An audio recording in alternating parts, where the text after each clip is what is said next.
Are you ready? Are you ready?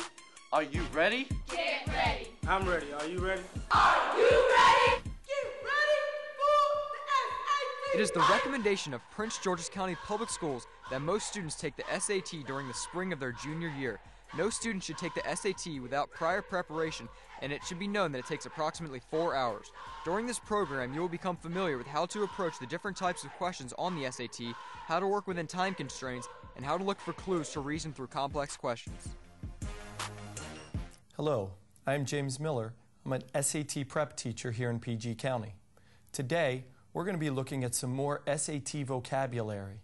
Today, we're going to look at synonym clusters. Synonym clusters are going to help you learn words with similar meanings. For instance, the thrill of victory cluster is overwhelming with enthusiasm and excitement, exuberant, ebullient, elated, exhilarated, ecstatic, and exultant all mean enthusiastic, excited. The agony of defeat cluster means feeling very discouraged, downhearted, despondent, dejected, dispirited, and disconsolate all mean feeling down or discouraged.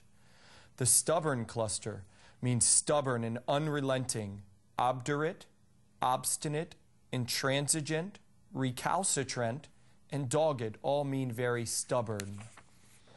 The secret cluster means secret or hidden, clandestine, surreptitiously, stealthy, covert, and furtive. All of these words mean secret or hidden.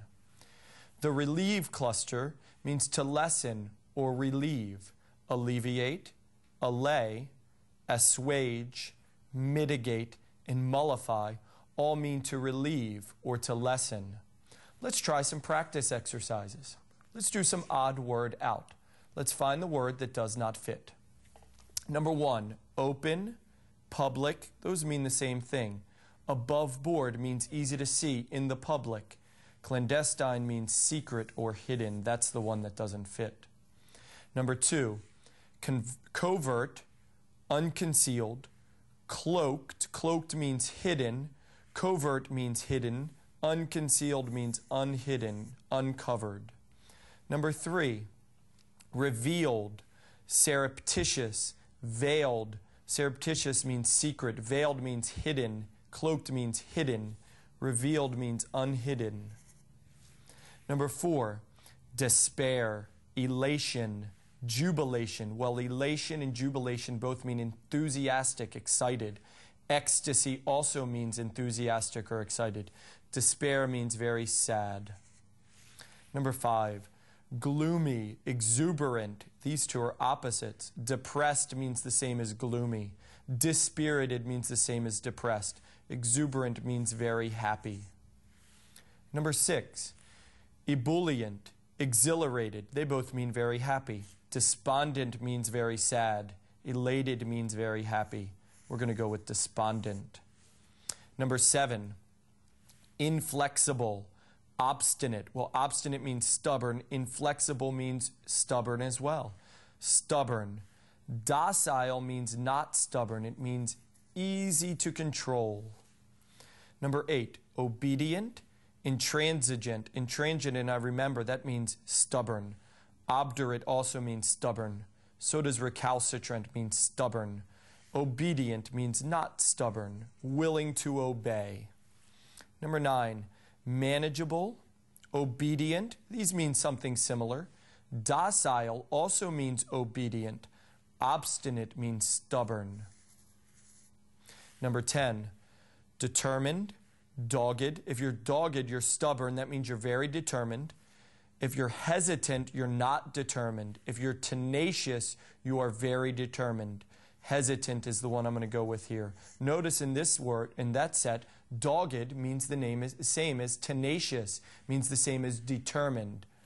Let's look at some more clusters. The commonplace cluster. Trite, banal, hackneyed, and pedestrian all mean very common. Notice the word pedestrian. You might know that word means a normal, everyday person. But here it also means very common, a common, everyday kind of occurrence. The introduction cluster. Preamble, as in a law, an introduction to a law. A preface, as in an introduction to a book. A prologue, as in an introduction to a play or a poem. An overture is an introduction to a musical. Be aware of that one. A prelude is the beginning of an opera, something at the beginning. Next, we're going to look at temporary clusters. Temporary, momentary, ephemeral, evanescent, transient, and fleeting. These all mean temporary, lasting a short time. The talkative cluster, loquacious, verbose, garrulous, prattle, and bombastic. These all mean very talkative, very loud. Let's do some more odd word out with these. Number 1, aggravate, assuage, alleviate, and mitigate. All of these mean to lessen or to relieve. Aggravate means to make worse, to annoy. Number 2, trite, original, banal, and hackneyed. Hackneyed and banal and trite mean unoriginal, so we're going to go with original. Number 3, preface, preamble. Preface and preamble come at the beginning, so does prologue, and epilogue comes at the end. Number 4, perpetual means lasting a long time. Ephemeral means short. Permanent means long. Enduring means long. So we're going to go with ephemeral, meaning momentary or short. Number 5, impetuous, wary, deliberate, and cautious. Well, if you're cautious, then you're deliberate and you're wary. Impetuous lacks caution. So we're going to go with impetuous. Number 6, addendum, postscript. Postscript comes at the end. Appendix comes at the end. Addendum comes at the end. Remember, overture comes at the beginning. Number 7, pedestrian, imaginative, creative. Imaginative and creative mean the same thing. So does original. Something pedestrian is unoriginal. It's common. Number 8, exacerbate means to make worse. Alleviate means to make better. Irritate is the same as exacerbate, to make worse. Inflame is to make worse. So we're going to go with alleviate, to make better. Number 9, evanescent, fleeting. Both of these mean short, brief. Transient also means brief. Lasting, last a long time. And number 10, impulsive and rash mean the same thing. Precipitate means the same as those. Diligent means thought out. Let's look at one more set of synonym clusters. The brief and to the point cluster. Succinct, laconic, terse, and taciturn all mean brief and straight to the point. The free from blame cluster. To exculpate, exonerate, vindicate, absolve, or acquit. All of these words mean to free from blame. The disgusting cluster. Abhorrent, appalling, despicable, repulsive, and heinous. All these words mean disgusting. The uneasy about the future cluster.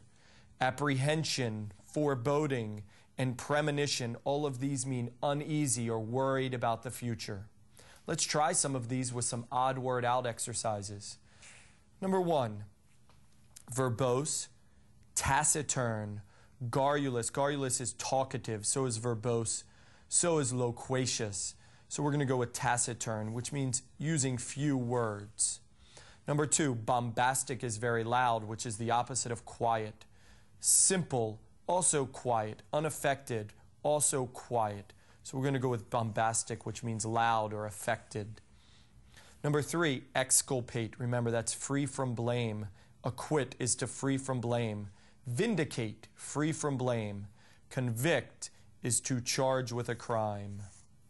Number 4, beneficial, laudable. Something laudable is praiseworthy. It's beneficial. Something heinous is terrible. Admirable is laudable. So we're going to go with heinous here. Disgusting. Number 5, repugnant is disgusting. Pleasant is nice. Appalling is disgusting. Abhorrent is disgusting. We're going to go with something nice and pleasant. Number 6, Confidence and apprehension, these two are opposites of each other. Foreboding is worrying about the future, so is apprehension, so is premonition, a fear of the future. Confidence. Number 7, taciturn is brief, to the point. Loquacious is very talkative. Laconic is also brief, so is terse, very brief. We're going to go with loquacious, talkative, loud. Number 8, blame and censure. Censure means to blame. Condemn is to also censure or to blame. Exculpate is to free from blame. Number 9, something despicable is heinous. Appalling is despicable and heinous. Repulsive is disgusting. Admirable is something nice. So we're going to go with admirable.